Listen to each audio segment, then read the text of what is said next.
pagar itu kita mau jalan-jalan ke sekolah sebelah. Nah, murid-murid sini itu kalau istilahnya adalah sekolah lompat pagar. Setelah lulus di SMP 1 Karanganom, melanjutkannya di SMA 1 Karanganom, dan sekolahnya itu hanya berdekatan, hanya terpisah oleh pagar. Gitu teman-teman. Yuk kita lanjut, kita jalan kaki ke SMA Negeri 1 Karanganom.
Di SMA Negeri 1 Karanganom terdapat 3 peminatan.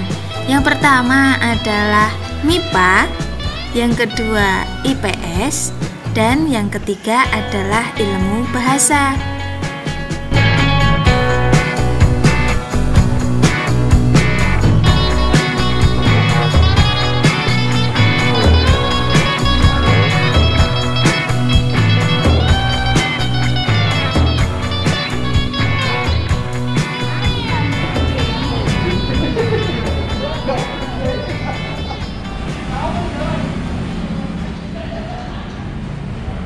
Selamat pagi, kita jumpa lagi di channel Guru Pinggiran Channel. Pagi hari ini kita akan wawancara dengan 2 guru dari SMA Negeri 1 Karanganom yang eksis abis. Ada Bapak Hendarjo di sini dan juga Ibu Respat. Nah, Bapak dan Ibu, mohon maaf ini agar bisa lebih nyaman kita copot sebentar ya maskernya. Baik. Di sini kita bisa kenalan dulu ya dengan Bapak dan Ibu guru ini. Bapak Hendarjo, silahkan memperkenalkan diri Pak untuk di sini sebagai guru apa? Gitu. Assalamualaikum warahmatullahi wabarakatuh. Perkenalkan, nama saya Hendarjo. Saya guru TIK di SMA Negeri 1 Karanganyar. Terima kasih. Assalamualaikum. Baik, di sini ada Ibu Nespati. Silahkan Ibu. Ya, Assalamualaikum warahmatullahi wabarakatuh. Perkenalkan, saya Nespati Agustina, sarjana psikologi. Saya di sini selaku guru bimbingan konseling dan juga saya merupakan alumnus dari SMP Negeri 1 Karanganyar. Terima kasih. Assalamualaikum. Terima kasih Bapak Hendarjo dan Bu Nespati. Di sini kita akan membahas tentang apa saja yang ada di SMA Negeri 1 Karanganyar. Mungkin adik-adik semua yang di rumah penasaran, apa aja sih ekstrakurikulernya, kemudian pembelajaran selama daring ini. Nanti kita akan langsung tanyakan kepada Bapak Ibu yang ada di sini.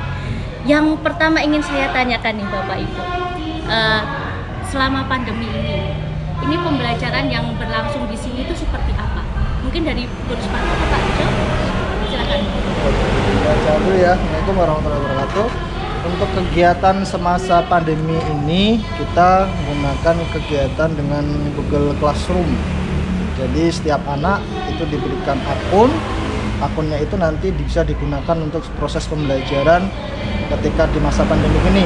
Salah satunya bisa buat UH, bisa buat ngirim tugas, bisa buat presensi segala macam.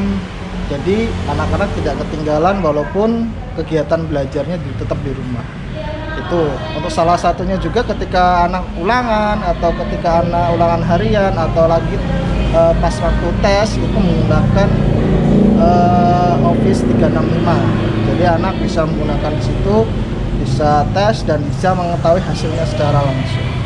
Itu kegiatan PBJ-nya atau kegiatan daringnya di SMA Negeri 1 Karanganyar. Jadi di sini memang memaksimalkan fasilitas online yang ada begitu ya Pak? Iya, betul sekali. Sejauh ini berapa persen Pak siswa Eksakar yang masuk di SMA Negeri 1 Karanganyar ini? Apakah mencapai 50% begitu? Kurang lebihnya, kalau saya lihat kurang lebihnya loh ya, saya nggak bisa kira-kira ya sekitar 50-an% kurang lebih. Banyak juga ya. Banyak juga. Jadi seperti yang dikatakan Bu Evi di awal tadi, memang banyak sekali siswa dari Eksakar yang istilahnya lompat pagar ke SMA Negeri 1 Karanganyar. Tapi lompat pagarnya ini dalam hal yang positif, sekolah di SMA Negeri 1 Karanganyar begitu. Oke, untuk ekstrakurikulernya sendiri Bapak Ibu, ini apakah masih tetap berjalan atau tidak ketika pandemi? Ya, kalau ekstrakurikulernya masih berjalan, hanya mungkin kita sedikit inovasi dengan dimana kegiatannya berupa kegiatan yang kalau ekstranya bisa dibuat daring ya dibuat daring secara virtual. Gitu, secara virtual. Karena kalau misalkan memungkinkan untuk harus bertemu ya tetap masuk, tapi tetap ada prokesnya, tetap ada batasan untuk masuk. Misalkan ada kegiatan lomba, kan tidak mungkin istilahnya di rumah mengadakan kegiatan itu. Jadi tetap ada nanti anak itu masuk dilatih sama pembina untuk kegiatan lomba. Hanya kegiatan ekskul tertentu saja. Maksudnya tertentu yang dimana di situ ada kegiatan lomba. Kalau sejauh ini apa Pak yang ekstra yang memungkinkan untuk kumpul di sekolah walaupun harus tetap mematuhi prokes? Kalau untuk ekstranya ini belum semuanya masuk. Hanya kan untuk tadi saya garis bawahi tadi lomba. Kalau saat ini yang masih untuk menjalankan kegiatan untuk lomba itu adalah di kegiatan Paskib. Oh, Paskib. Karena di sini Paskib ini kan atau PBB ini kan ada perwakilan rekrutmen untuk kegiatan di petugas juru. Oh, betul. Nah, ini anak-anak pada latihan, makanya kan diizinkan masuk untuk latihan. Oke. Jadi seperti memang itu kira-kira. Iya, memang hanya beberapa yang kira-kira memungkinkan saja begitu ya Pak. Betul. Nah, jadi memang untuk ekstrakurikulernya tetap berjalan, hanya saja jika memungkinkan untuk berkumpul di sekolah akan tetap diizinkan, tapi tetap mematuhi prokes begitu.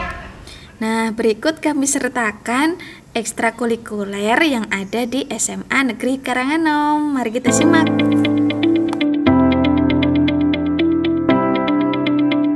SMA Negeri 1 Karanganyar menyediakan beberapa ekstrakurikuler yang banyak diminati para siswa pada masa kini. guna merehatkan para siswa dari kegiatan akademik. Kegiatan non-akademik juga diperlukan untuk mengembangkan kualitas siswa menjadi lebih baik. Berikut ekstrakurikuler yang terdapat di SMA Negeri 1 Karanganom. OSIS, Pramuka,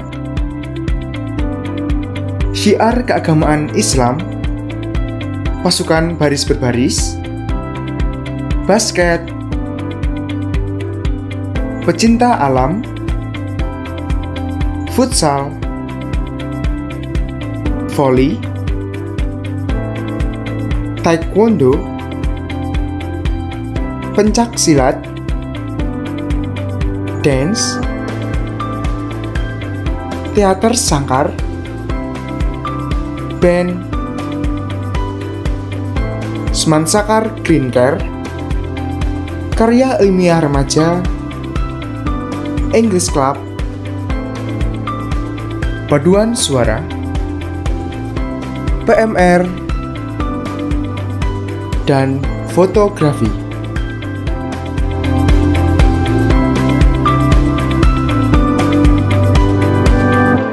Mari bergabung dengan ekstrakurikuler sesuai dengan bakat kalian dan kembangkan bakat kalian semaksimal mungkin.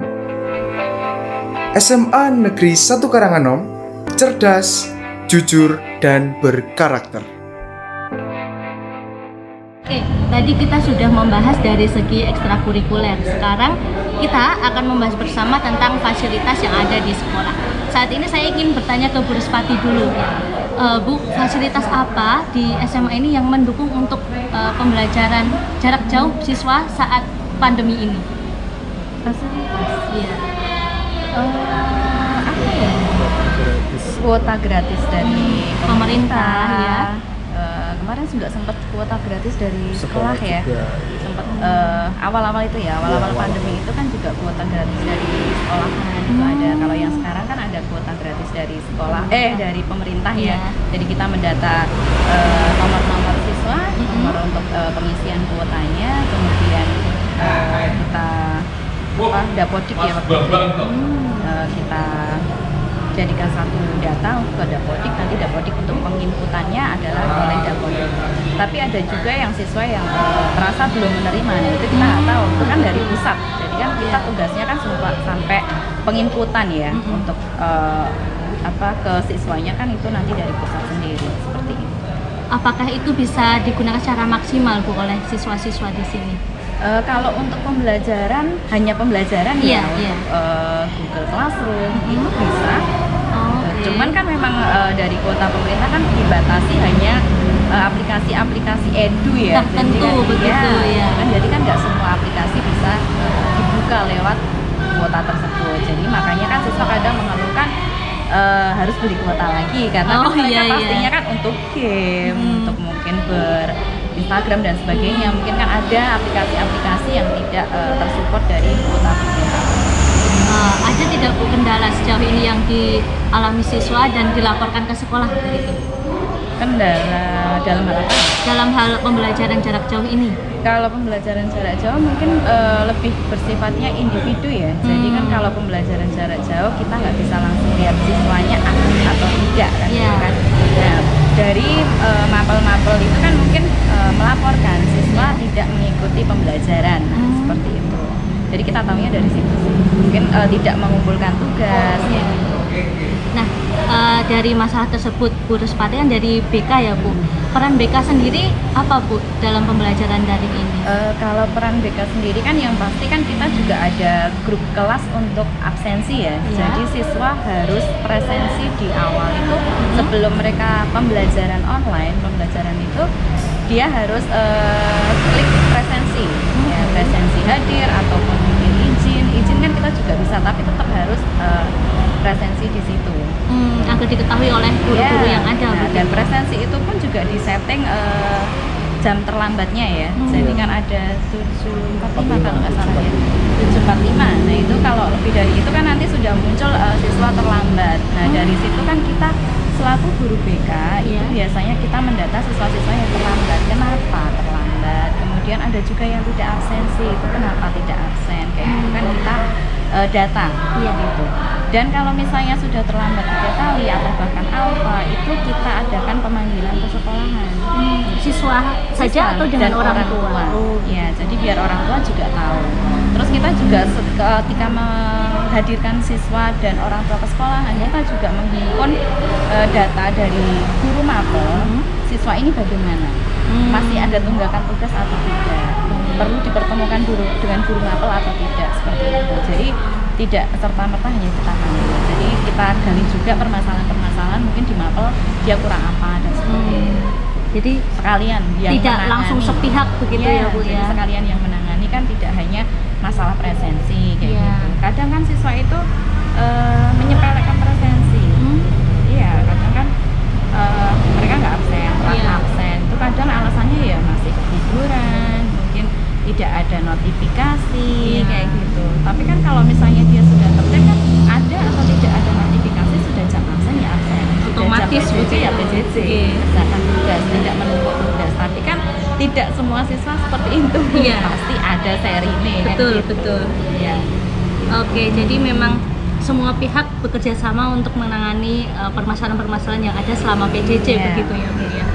Untuk lulusannya sendiri Bu, dari SMA Negeri 1 Karanganyar, berapa persen yang bisa masuk di perguruan tinggi? Kalau masuk di perguruan tinggi baik negeri maupun Swasta. swasta, baik sarjana maupun diploma, Iya. itu hampir 100% ya, hampir 100%.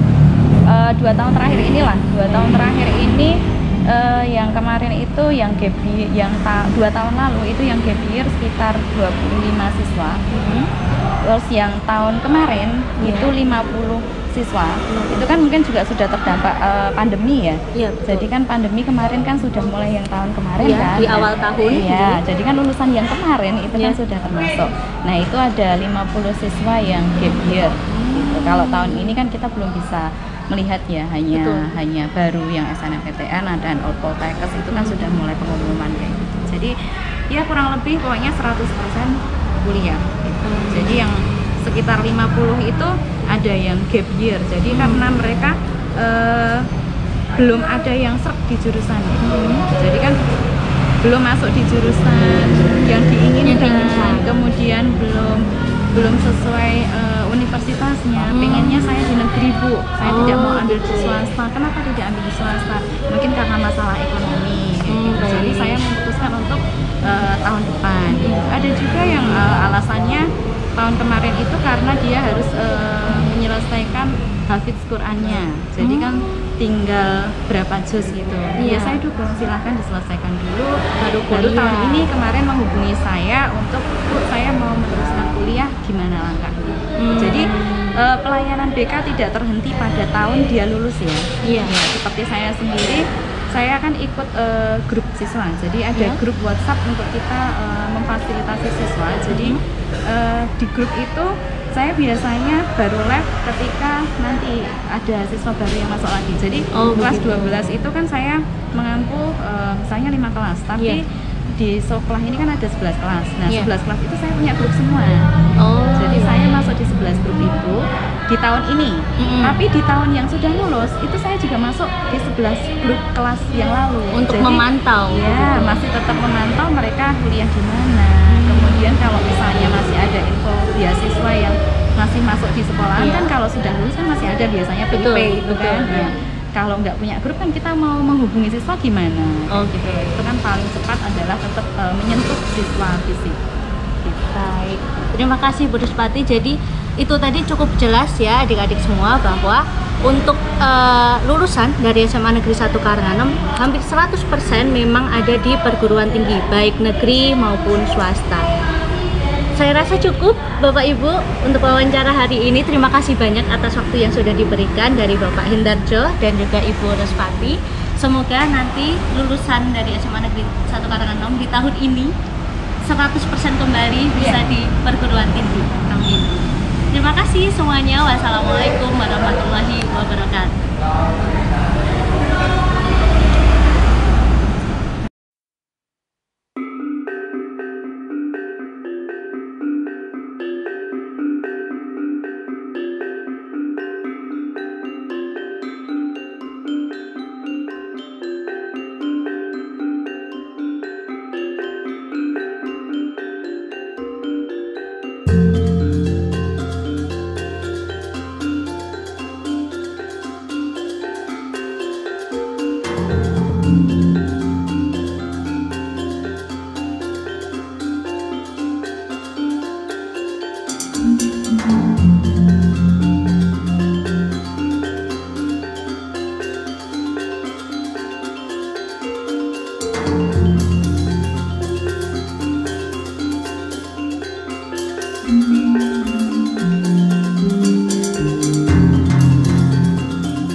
perubahan dari waktu dulu tahun 2000 sampai 2003 saya sekolah di sini.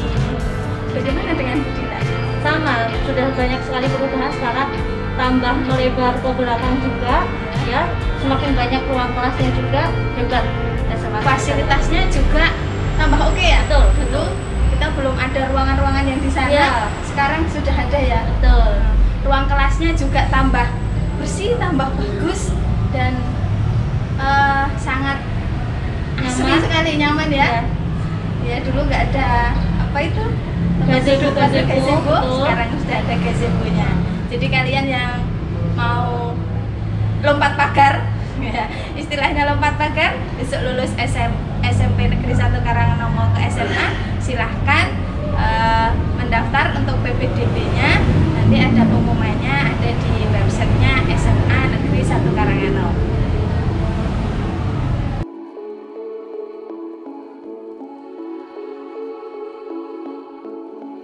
Program jurusan yang ada di SMA Negeri 1 Karanganom ini untuk program kelas 10-nya, untuk program IPA-nya ada 7 kelas, untuk IPS-nya ada 3 kelas, untuk jurusan bahasanya ada 1 kelas. Terus untuk kelas 11-nya untuk saat ini ada 7 kelas untuk program IPA, 3 kelas untuk program IPS, 1 kelas untuk program bahasa. Untuk kelas 12-nya untuk saat ini program IPA-nya ada 6, program IPS-nya ada 4, untuk bahasanya ada 1. Jadi total keseluruhan rombelnya ada 33 kelas. Itu dulu yang bisa saya sampaikan. Terima kasih.